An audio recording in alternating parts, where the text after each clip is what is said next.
previously learned on Our Digital Classroom. This is John Brown. In May of 1856, Brown and his friends went to a settlement where they rounded up 5 pro-slavery people and killed them with swords. This is what would later inspire Abraham Lincoln to hunt vampires. Okay, so that last part about hunting vampires, that wasn't true. But we will be talking about our old friend John Brown again. As you remember, John Brown was an abolitionist who hated slavery. Well, if you thought you saw the last of him in Kansas, boy are you wrong. Brown really wanted slavery to end. And he saw how the United States government was operating. He couldn't rely on a law ending slavery being passed anytime soon. So, Brown wanted to take matters into his own hands. Brown had an idea. He thought that if he was able to get weapons to enslaved people, he thought they would have the ability to rise up, fight off their enslavers, escape slavery, and free themselves. That was Brown's idea. His idea was that these enslaved people would be able to free themselves from slavery. They would literally fight for their own freedom. Brown started planning for this revolution. He assembled a team. He got 18 men on his side, none of them really having military training, but they did have weapons. In order to fight a revolution, you need weapons, right? So, because Brown had so many connections and friends, he was able to get 128 rifles for this cause, and also 950 pikes. Pikes are like really long spears. You might have seen them in Assassin's Creed. Brown tried to gather some more men for this mission, some more men to fight for his cause. One of these people was Frederick Douglass. When Brown told Douglass of his plan, Douglass wasn't really interested in helping.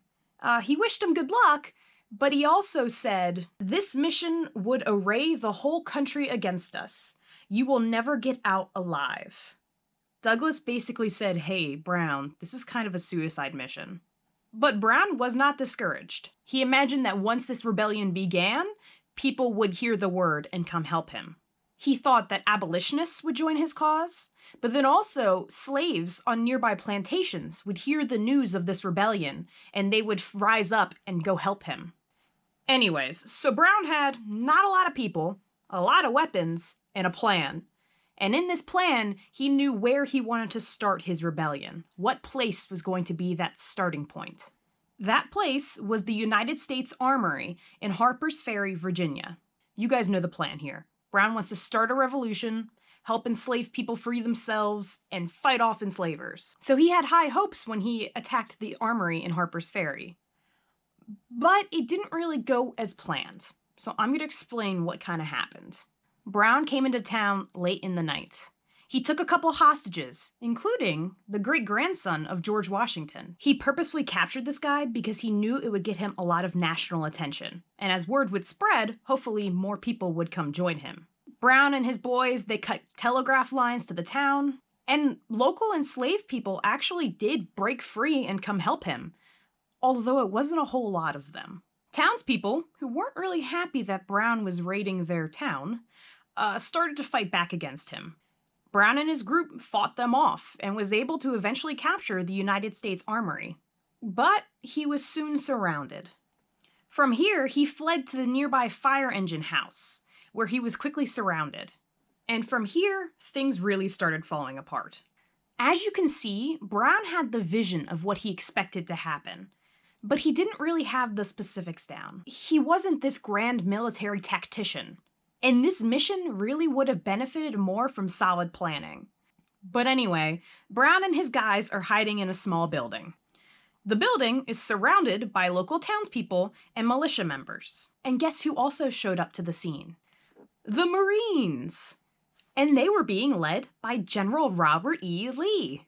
We'll learn about him later. They stormed the building, and that's where everything eventually ended. Brown was captured, and 17 people on both sides were killed in this fighting. Brown was tried, convicted, and executed for this raid. Now, these events are exciting and all, but why is it important to talk about? Because after all, Brown failed. This wasn't some grand slave uprising that he imagined. In reality, it was this failed rebellion. His revolution didn't go off with a bang, but instead it kind of died with a whimper. The reason this event was important was because it happened at all. The fact that this was even attempted was huge, and it got national attention. Since this raid got national attention, there was a lot of different opinions on John Brown. Some people thought Brown was this lunatic with poor planning skills.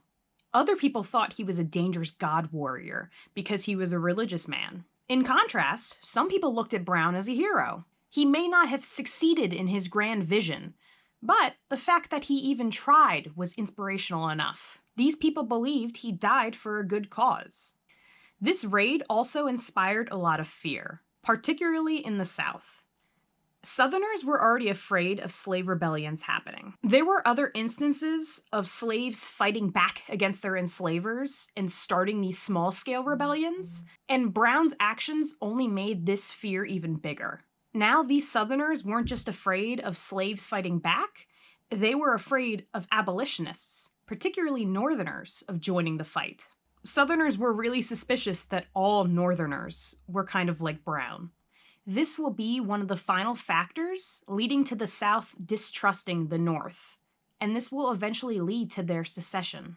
John Brown definitely stirred the pot and increased tensions between the North and the South. But as we've been learning, those tensions were already there. So it kind of seems like this conflict was inevitable anyways.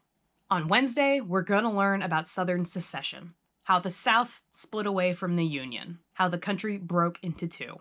We're finally there, folks. We're about to get to the Civil War. But that's all for now, friends.